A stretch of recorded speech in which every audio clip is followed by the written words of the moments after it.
Кәрим Тинчурин исемендәге Татар дәүләт драма һәм комедия театры тамашачыларга утка очкан күбәләктәй премьерасын тәкъдим итте. Әсәрнең авторы Татарстанның халык язучысы Нәбира Гыймаддинова. Әлеге пьеса 4 ел элек куелырга тиеш була. Язган булса язга дигәндә ниһаять премьера тамашачыга тәкъдим ителде. Актриса һәм педагог Тәслимә Хәләф эшләп калдырган соңгы инсценировка.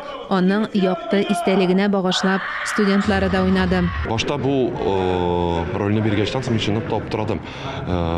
Әсәрне укып чыккачтан соң инде ничегендә Ират үзенең хатынын ташлап, шундый ашкынып, урманын үзенең яраткан урманын ташлап сугышка китә. Чынлап та бик тетрәндерде.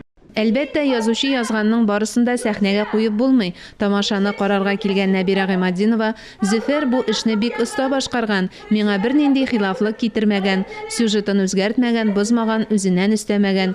Бу әсәрдә барысы да аңлашыла дип белдерде.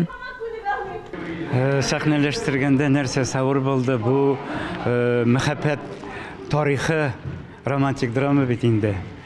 Шуңа күрә бу хатын кызның ичке дөньясын, ичке кичерешләрен, мәхәббәткә булган мөнәсәбәтләре 40 төрле бит. Хатын кызның 40 чырасы бар ди. Берсе янмаса, берсе яна. Спектакльдә вакыйга сугыш елларында бара. Төп рольдә ирен сугышка озатып урманда яшәп яткан Мөнәвәрә. Мин бу әсәрне Нәбира апаның бала чагымнан укыган әсәр.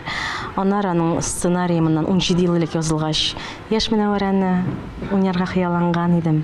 Еллар үтте һәм менә өлкән Мөнәвәрәне дә уйнарга миңа насыйп булды. Мәхәббәтне һәркем төрлечә аңлый, төрлечә йөрәгеннән уздыра. Ә хатын кыз бигрәк тә спектакльнең төп фикере әнә шунда. Biz гаиләбез белән җөрибез шул театрга. Ну, актык вакытта инде менә сирәк җиргә туры килә. Уйнаучыларга бик зур рәхмәт. Мөршидә Җиһан, Илдар Галәветдинов, Татарстан яңалыклары.